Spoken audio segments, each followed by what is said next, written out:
Hi, chicken dum biryani ఎలా చేసుకోవాలో నా స్టైల్లోనూ చేసి చూపించబోతున్నానండి. మీ స్టైల్లోనే కాకుండా ఒకసారి నా స్టైల్లో కూడా చేసి చూడండి, చాలా టేస్టీగా ఉంటుంది. ఇప్పుడు 2 గ్లాసులు బాస్మతి రైస్ని బాగా వాష్ చేసుకోవాలి. అవి మునిగేంత వరకు వాటర్ పోసుకొని అందులోకి బిర్యానీ ఆకు, జీలకర్ర, దాల్చిన చెక్క, అనాస పువ్వు అన్నీ వేసి ఒక హాఫ్ అన్ అవర్ నానబెట్టుకోవాలి రైస్ని. తర్వాత వేరే కడాయి తీసుకొని అందులోకి 2-3 స్పూన్ల ఆయిల్ వేసి బ్రౌన్ ఆనియన్స్ కోసమని ఇలా ఆనియన్స్ వేసి నైస్గా కట్ చేసుకున్న ఆనియన్స్ వేసి బాగా ఇలా దూరగా ఫ్రై చేసుకోవాలి. ఇవి ఒక బౌల్లోకి సర్వ్ చేసుకోవాలి. ఇలా పక్కన పెట్టేసుకొని అందులోకి మరి కొన్ని ఆనియన్ ముక్కలు వేసి అవి కూడా ఇలా ఫ్రై అయ్యాక 1 కప్పు టమాటా ముక్కలు వేసి బాగా దూరగా వేయించుకోవాలి. తర్వాత 1 స్పూను అల్లం వెల్లుల్లి పేస్ట్ వేసి అది కూడా పచ్చివాసన పోయేంత వరకు ఇలా మగ్గించుకోవాలి. తర్వాత 1 కప్పు పుదీనా, మెంతాకు, కొత్తిమీర అన్నీ వేసి ఇలా బాగా ఫ్రై చేసుకోవాలి. ఇలా ఆయిల్లో అంత బాగా మగ్గించుకున్నాక అందులోకి 1 కప్పు పెరుగు వేసుకోవాలి. ఇలా పెరుగు కూడా వేసి అంత బాగా కలుపుకోవాలి. ఇలా ఆయిల్లో బాగా అంతా మగ్గించుకొని మూత పెట్టి ఒక 10 మినిట్స్ రెస్ట్ ఇవ్వాలి దీనికి.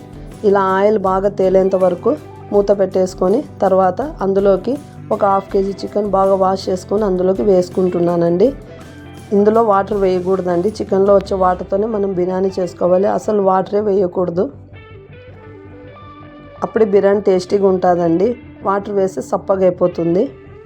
తర్వాత చిటికెడు పసుపు వేసి అది కూడా ఇలా బాగా కలుపుకోవాలి.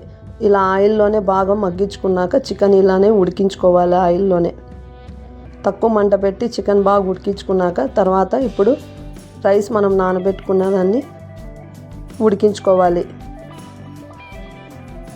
రైస్ ఉడికే లోపల ఇప్పుడు 1 స్పూను కారం, అది మీకు ఎంత కావాలో కారం అంత వేసుకోండి. నేనైతే 1 స్పూన్ వేస్తున్నాను. 1 హాఫ్ స్పూను గరం మసాలా, రుచికి తగినంత ఉప్పు వేసుకొని ఇలా బాగా అంతా కలుపుకోవాలి. ఇలా బాగా ఆయిల్ తేలేంత వరకు బాగా చికెన్ ఉడికించుకోవాలి. అందులోకి నేను చికెన్ మసాలా కూడా వేసానండి, 1.5 స్పూను. అది కూడా అలా వేసి బాగా అంతా పచ్చివాసన పోయేంత వరకు ఉడికించుకున్నాక ఇప్పుడు ఆయిల్ తేలింటుంది కదండి, అది మనం ఒక చిన్న బౌల్లోకి ఆయిల్ సపరేట్ అయ్యింది తీసేసుకొని ఒక బౌల్లోకి పక్కన పెట్టుకోవాలి. ఆయిల్ కంపల్సరీగా తీసుకొని అందులోకి ఒక నిమ్మకాయ పిండుకోవాలి. అలా నిమ్మకాయ పిండుకున్న దాన్ని ఇలా కలిపేసుకొని పక్కన పెట్టుకోవాలి. తర్వాత ఇంకో బౌల్ తీసుకొని చికెన్ అయ్యాక ఇంకో బౌల్ పెట్టుకొని అందులోకి నేను 1 స్పూను నెయ్యి వేసానండి. తర్వాత ఇప్పుడు మనం చికెన్ రెడీ చేసుకున్నామే అది అందులోకి వేసి కొద్దిగా వేసి మనము బిర్యానీ రైస్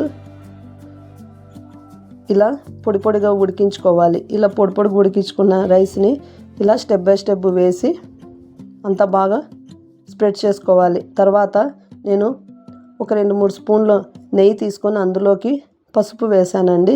నేను ఎల్లో ఫుడ్ కలర్ బదులు ఇలా పసుపు వేసి నెయ్యిలోకి ఇలా కలర్ వచ్చేలాగా 1 స్పూన్ అలా పైన వేసుకోవాలి. తర్వాత ఇప్పుడు మనము ఆయిల్, నిమ్మకాయ పిండుకున్నాం చూడండి, అది కూడా 1 స్పూన్ అలా పైన స్ప్రెడ్ చేసుకోవాలి.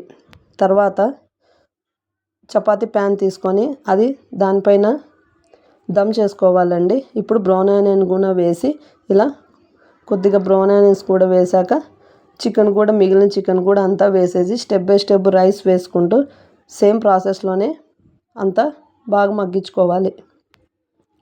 ఇలా దమ్ చేసుకోవాలంటే డైరెక్ట్గా బౌల్ పెట్టకూడదండి, ఎందుకంటే మాడిపోతుంది అడుగు. ఇలా నేను చూపించిన విధంగా ఇలా అంతా బాగా ఆనియన్స్తో దమ్ చేసుకోవాలండి. అలానే నేను ఎగ్స్ కూడా ఉడకపెట్టేసుకున్నాను, ఇదైతే ఆప్షనల్ అండి. తర్వాత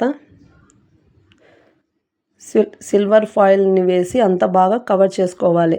తర్వాత మూత పెట్టేసి ఏదైనా బరువైంది పెట్టేసుకోవాలండి. నేనైతే రోల్ పెట్టుకుంటున్నాను. ఇలాగా 10 మినిట్స్ దమ్ చేసుకోవాలండి, తక్కువ మంట పెట్టుకొని. ఫైనల్గా ఇది అయిపోయిందండి.